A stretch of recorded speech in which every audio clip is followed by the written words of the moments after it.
Hello दोस्तों, मैं सुनील कुमार पासवान अपने चैनल अनमोल स्टडी में आप लोगों का स्वागत करता हूं।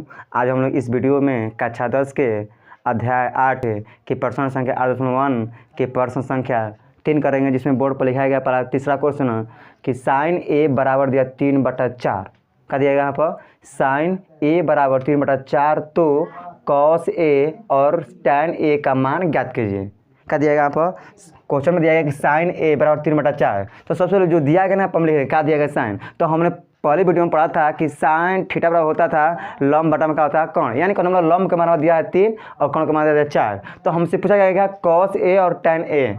तो बताइए यहाँ पर तो कॉस थीटा बराबर हमारा होता है आधार बटा में क्या होता है कोण, यानी कोण हमारा आधार का मान ही दिया है। तो यहाँ पर हम आधार का मान निकालना कैसे, तो एक पाइथागोरस प्रमेय है, उसके जरा लगाकर हम उससे आधार का मान निकाल सकते हैं। चलिए जो दिया यहाँ पर लिखते हैं, यहाँ पर दिया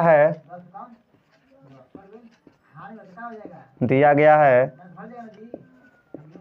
क्या दिया था कि साइन ए बराबर क्या दिया है 3/4। लेकिन हम लोग जानते हैं कि साइन थीटा बराबर फॉर्मूला होता है लंब बटा में क्या होता है कोण होता है। ठीक, यहाँ पर लिखेंगे साइन थीटा बराबर होता है लंब बटा में क्या होता है कोण होता है। तो बताइए जब इसका तुलना हम इससे करेंगे तो लंब का मान हमारा कितना होगा 3 होगा। तो कहेंगे यहाँ लंब बराबर हो जाएगा हमारा 3, उसके बाद कोण बराबर हो जाएगा कितना होगा 4। ठीक, उसके बाद बताइए यहाँ पर लंब हमारा 3 हो गया, कोण हो गया 4, तो क्या छूट गया हमारा आधार। तो यहाँ पर निकालेंगे आधार।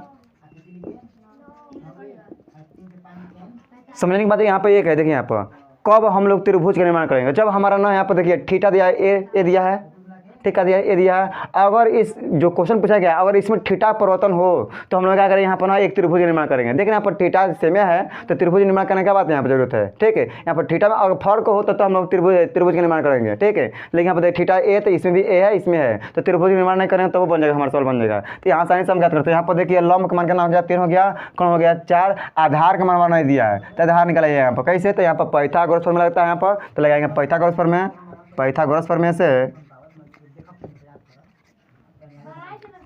प्रमेय से तो सूत्र क्या होता है, सूत्र होता है कोण का वर्ग, क्या होता है कोण का वर्ग लंब के वर्ग प्लस आधार के वर्ग के योगफल के बराबर होता है कौन, तो कोण होता है।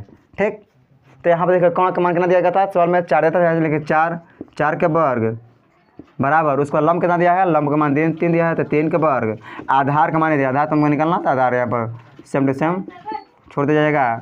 तो बताइए पर 4 का वर्ग कितना होता है, तो 4 का वर्ग कितना 16 होता है, 4 चौक 16 बराबर 3 का वर्ग कितना होता है 9 होता है, 9 लिखेंगे। उसके बाद प्लस उसका आधार कितना दिया, आधार नहीं दिया तो आधार का सेम टू सेम छोड़ देंगे। ठीक, उसके बाद देखिए यहाँ पर तो 16 माइनस 9 यहाँ पर लाएंगे, यहाँ पर इधर 9 को इधर लाएंगे तो देखिए यहाँ पर प्लस में है, कोई संख्या जब ये प्लस में हो इधर इस साइड में आएगा तो कुछ होगा माइनस में, बराबर का बचेगा हमारा आधार का वर्ग। यहाँ पर क्या करना हमको घटाना है। बताइए 16 में से 9 का कितना बचेगा 7, तो लिखेंगे 7 बराबर करना आधार। ठीक, जब यहाँ पर देखिए वर्ग हम तोड़ देते हैं क्या तोड़ते हैं तो क्या होता है मान हमारा क्या आता है रूट में, क्या होता है यहाँ पर क्या रूट में हो जाएगा। ठीक है, यहाँ पर लिखेंगे रूट 7 बराबर आधार। तो बताइए जब कोई संख्या रूट में होता है तो उसको निकालते हैं वर्गमूल। तो आप ही बताइए रूट 7 का वर्गमूल होता है नहीं होता है। ठीक है, होता है लेकिन इस तरह पॉइंट में होता है तो हमको नहीं पॉइंट करना है, पर रूट आराम सिंपल में समझने के रूट कितना आ गया, आधार का मान 7 गया। उसको सवाल पूछा गया यहाँ पर, अब पूछा गया कॉस ए, तो यहाँ पर देखिए कॉस ए का मान निकालते हैं। ठीक, दिया कॉस ए, तो बताइए कॉस थीटा बराबर फॉर्मूला क्या होता है हमारा, तो होता है कॉस थीटा बराबर होता है आधार बटा में क्या होता है कोण होता है, आधार बटा में क्या होता है कोण होता है। तो बताइए आधार का मान कितना है, अभी आधार का मान देखिए यहाँ पर कितना है √7 है, तो √7 लिखेंगे। उसके बाद नीचे कितना दिया है कोण दिया, कोण का मान कितना है सवाल में, तो देखिए यहाँ पर कितना है 4 दिया है। तो इस प्रकार कॉस ए का मान आसानी से निकाल सकते हैं। उसके बाद हमारा फिर पूछा गया टैन ए, तो बताया टैन थीटा बराबर फॉर्मूला क्या होता है, तो टैन थीटा फॉर्मूला होता है लंब बटा में क्या होता है आधार, क्या होता है लंब बटा में आधार।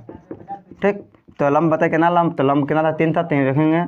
उसके बाद आधार कितना है, तो आधार का मान देखिए अभी निकालते हैं √7 है तो √7 रखेंगे। इस प्रकार आसानी से आप मान यहाँ पर ज्ञात कर सकते हैं।